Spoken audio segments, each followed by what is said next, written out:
मित्रों, कल की घटना मैं आप लोगों के साथ शेयर करना चाहता हूं।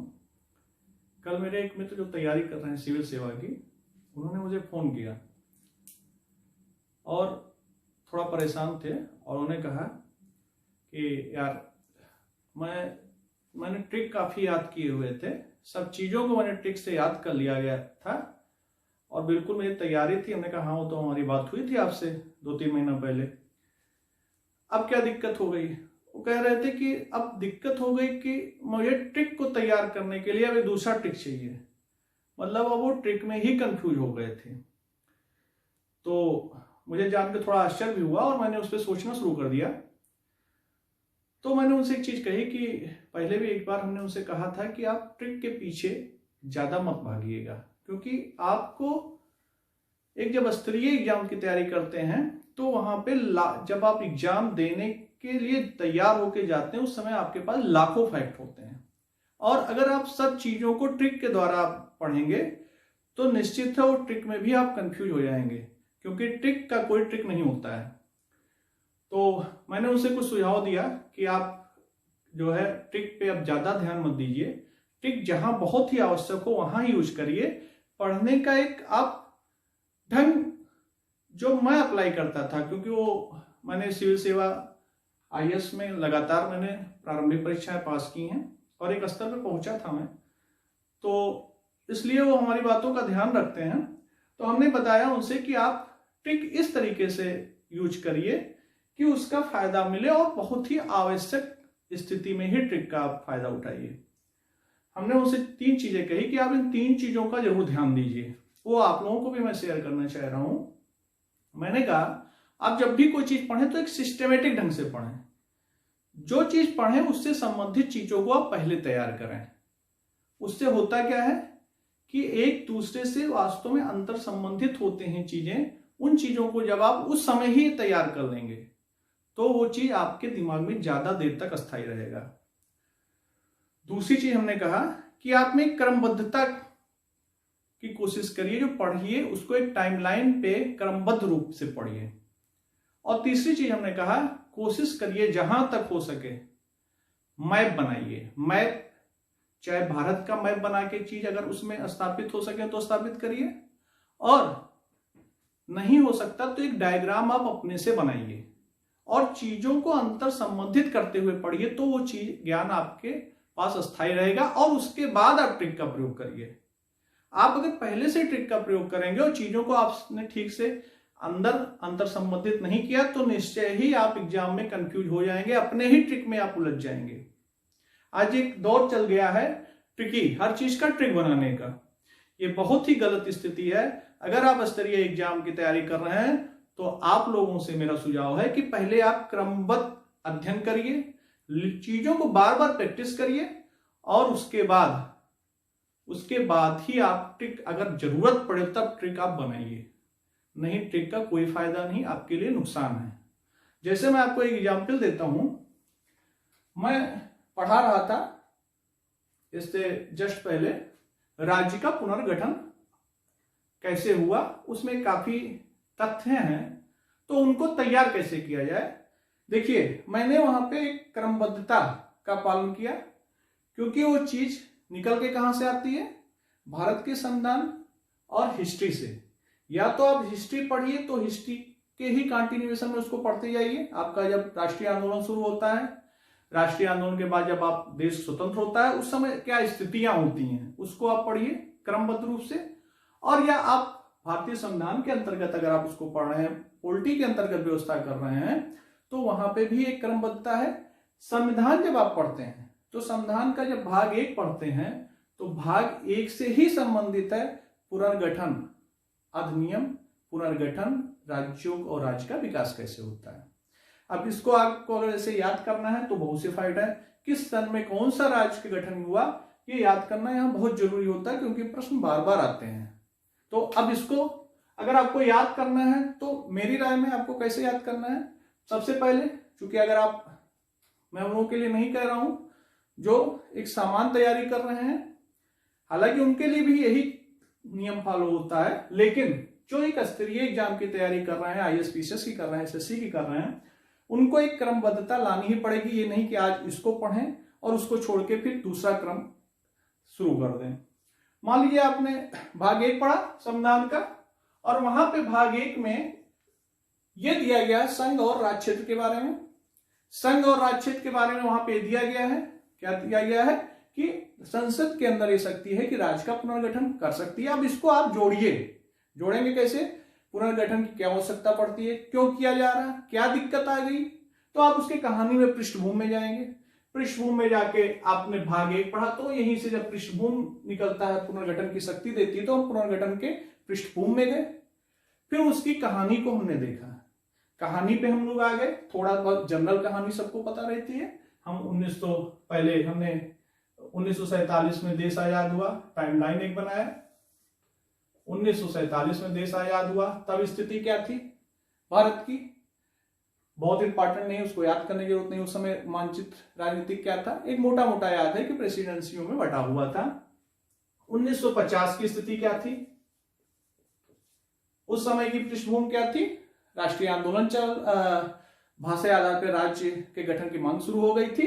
और 1950 के ही समय, जब 1947 और 50 में जब मांग शुरू हो गई, तो हमने 1947 में ही दर आयोग का गठन किया, दर समिति का। फिर 1947 के 48 में रिपोर्ट आई, 1948 में रिपोर्ट आई, और इस 1949 में फिर हमने JVP समिति गठन किया। इस रिपोर्ट के ही समीक्षा के लिए देखिए क्रमबद्धता है, सन तो है, तथ्य है, लेकिन एक क्रमबद्धता भी है। उसके बाद इसने अपनी रिपोर्ट दी, ये 49 की बात है, 1950 तक ये हुआ, रिपोर्ट दी। रिपोर्ट से जनमानस में आक्रोश था। फिर एक आंदोलन शुरू होता भाषाई आधार पे, और 1952 में मृत्यु होती है रामुल्लू की, जो कि नेता रहते हैं, जिससे आंदोलन और बढ़ता है तो 53, उसी समय आंदोलन, इस 52 में जब मृत्यु होती है तो आंदोलन बढ़ा। फिर 1953 में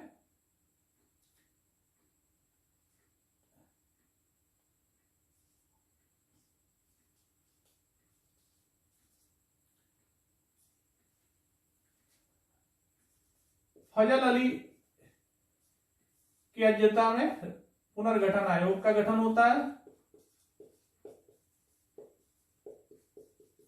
और उसके बाद आप आते हैं तो इनकी रिपोर्ट आती है 1955 में। 1900 रिपोर्ट के आधार पे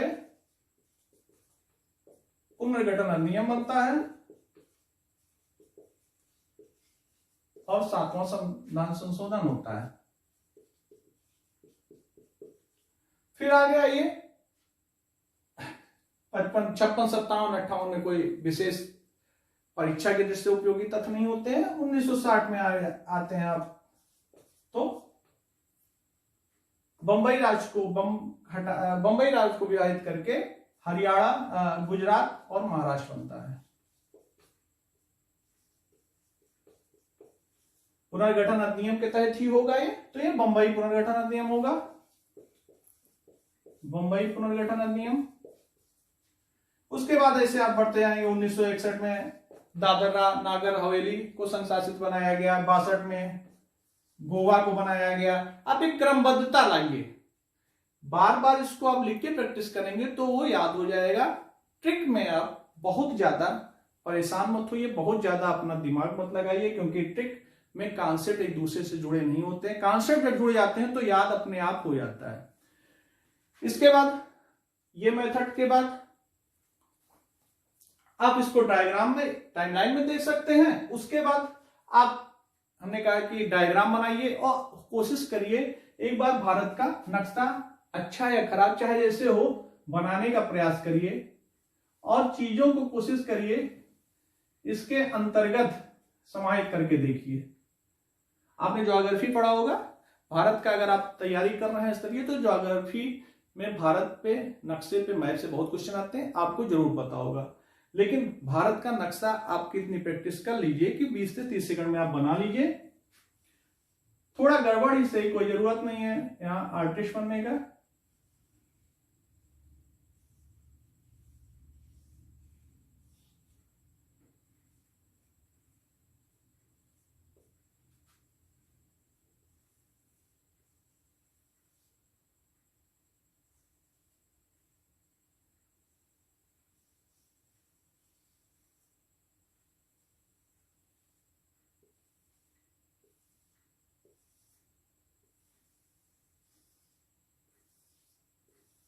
एक मोटा मोटा आप नक्शा बना लीजिए। अब चीजों को यहां पे प्रयास करिए जो है दिखाने का। जैसे गोवा 1960 में आया, तो यहां पे गोवा है, यहां पे 1960 लिख लीजिए आप। हरियाणा और पंजाब, हरियाणा और गुजरात, गुजरात और महाराष्ट्र, ये बंबई प्रेसिडेंसी था पहले। यहां पे गुजरात और महाराष्ट्र बंबई पुनर्गठन अधिनियम के तहत बना। सॉरी, यहां गोवा के लिए 1960 हमने लिखा हुआ है, बंबई के लिए। बंबई को विभाजित करके गुजरात और महाराष्ट्र में कुछ हिस्सा चला गया, तो यहां पे आप दिखा दीजिए 1960। यहां हिमाचल प्रदेश है, यहां पे आपका आएगा यूपी, उत्तराखंड, यहां हिमाचल प्रदेश, ये आप दिखा दीजिए। हिमाचल प्रदेश आपका, हिमाचल प्रदेश 1971 में बनता है। यहां आंध्र प्रदेश है, आंध्र प्रदेश ये है 1953। इसके बाद जो जो राज्य ऐसे बनते जाते हैं उसको आप यहां पे मैप बना के अगर आप एक बार देख लेंगे तो आपको ट्रिक की आवश्यकता नहीं होगी, और मैप से आपके बहुत से 40% हमको लग रहा मैप से आपके कवर हो जाएंगे फैक्ट। हर चीज को आप पर्वत दिखाते हैं, नदियां दिखाते हैं, वर्तमान चीजों को आप मैप पे दिखाइए, आपको याद हो जाएगा। और उसके बाद मैं नहीं कह रहा हूं कि ट्रिक बिल्कुल गड़बड़ है, लेकिन इसके बाद आप ट्रिक को अप्लाई करिए तो आपको ज्यादा फायदा होगा। बहुत बहुत धन्यवाद, और मेरी कामना है कि शायद मेरा यह सुझाव आपके लिए लाभदायक हो। धन्यवाद। मित्रों, अगर मेरे द्वारा बनाए गए वीडियो से आपको फायदा मिल रहा है तो कृपया इसे और लोगों तक भी पहुंचाइए, इसको शेयर करिए, सब्सक्राइब करिए और लाइक करिए, और नोटिफिकेशन बेल को आप जरूर उसको आप प्रेस कर दीजिए ताकि जो भी नया वीडियो आए आप तक जरूर पहुंचे। धन्यवाद।